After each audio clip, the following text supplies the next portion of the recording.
Hey there, this is Shane from Shane's Reviews, and I hope you're having a good day today. Let's talk about Lee Child / Andrew Child. Now, this is a thing that I mentioned months ago whenever I first saw the articles popping up that Lee Child was going to kind of retire from Jack Reacher altogether and leave it in the hands of his brother. He, in multiple places and multiple times, paraphrase, but said he had full faith that his brother could do it. I'm wondering, because technically speaking, I haven't finished the book yet, but I wanted to get this out because I can tell that there's somebody else writing, because the character is a little different. So let's talk about that. First off, I listened to it, of course, on Audible. The audio production on this was great, and they also decided to use the same person's voice that they've been using. The narrator in this is Scott Brick. Why couldn't I remember that? The voice of Honey. Oh my God.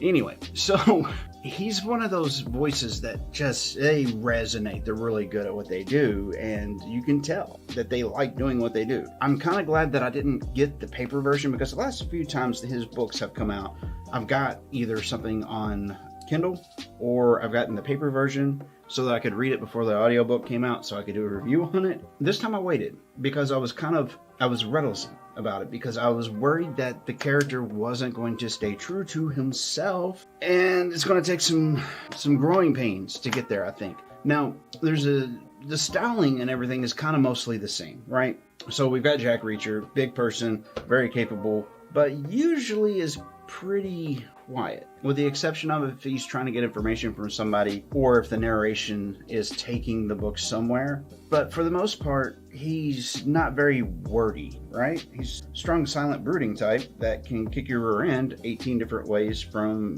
3,000 different ways.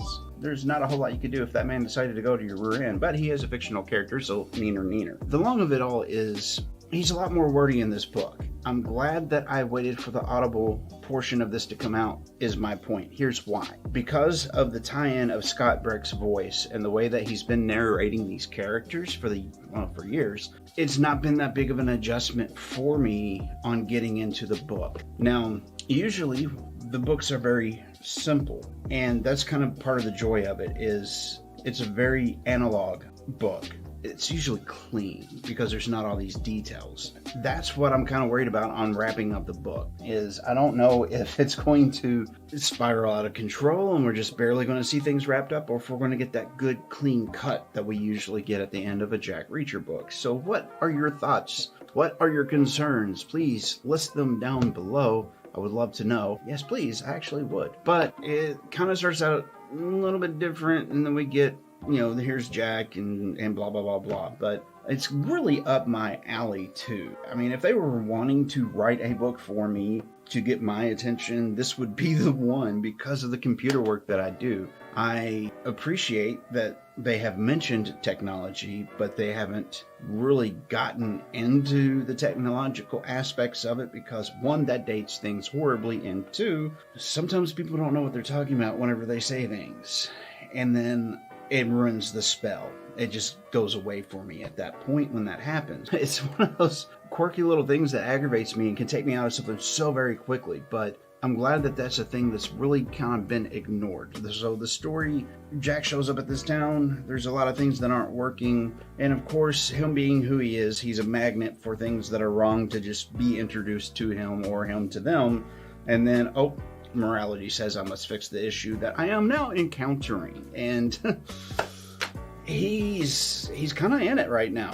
Where I'm at in the book, he's really in it. There's FBI agents that have retired that are part of the story. There are FBI / home defense, home security people that are in the story as well. It's got some Russian type stuff there. The character that he's trying to save really was just kind of a dupe. He just simply didn't know what had happened. He had been trying to prevent it from happening, and his upper-ups weren't listening. My man, even though you're a fictional character, let me tell you something. This is the reason why I started my own company, because I got so sick and tired of building a company from the ground to the ceiling and then watching the owners decide to do things that would run the place. I just got so sick of it.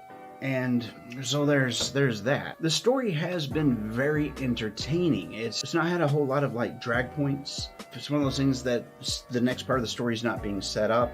Then there's a thing that's being followed out. There's been multiple sub-stories in this where usually there's one or two sidelines and that's it. But right now there's a bit. So that's kind of cool to see. So do I like that he's passed it off to his brother? Yes or no? The answer to that is I'm kind of on the middle ground. It's a fresh breath in the Jack Reacher for sure. It's a different style of a writing, although it's mostly the same, but there's more explanation. There's more why is this happening and answering why is this happening. Not just the quiet morality of a ex-military type that's just trying to make sure that justice happens where it should, or trying to protect people that are being bullied, extorted, or just in a bad spot in their life. The secondary thing is, I'm not sure how this will translate into other stories. I'm kind of psyched about it because it's something that's right up my alley. But then again, it may not be up everybody's alley. So I'm kind of curious to see how this is going to wrap up. So, yep. Now beyond that, I've got a couple other things that I'm going to be doing real soon. Essentially, I'm going to continue on Dune. The next one is the God Emperor, I believe. Okay, so yeah, God Emperor of Dune is the next one that we'll be taking care of. As far as F. Paul Wilson's stuff goes, I've kind of got stuck because of Bloodline. I know I made a kind of a scathing review on the audio on that, but I mean, it's absolutely true. Because if you can't stomach listening to it and it's an audio book, really? I mean, come on. Just do another production of it and fix the problem. But anyway, to answer that age-old question of, is this book worth your time, efforts, and energy? If you've never read Jack Reacher before and you like that whole military X background, not necessarily the White Knight, but more like the Gray Knight, which will do good or bad, this might be something for you to check out, even if you've never read them before, simply because it's just entertaining so far. Now, hopefully they don't screw up the ending and I don't have to eat my own words. But if that happens, it happens, and I've had my piece. So, I love each and every one of you. Thank you so much for staying through to the end. It is much appreciated. You are my personal hero if you are still here. Thank you so much, and I hope that at least three good things come to you this week. But it's that time. You know what to do. Like, share, subscribe. If you've seen anything in here that you think we did right or that you enjoyed, please make sure that you send it on to somebody else. That would be greatly appreciated. If you haven't hit the subscribe button, please do it. Please. Don't make me beg. I'll do it. It'll be ugly. You don't want it. But by now, these things should have come over. And if you pick one of these two videos, I will see you in the next one. Peace. Have a good day. Be safe. Peace. Have a good day. Have a good day. Be safe out there. Right? The world's kind of crazy.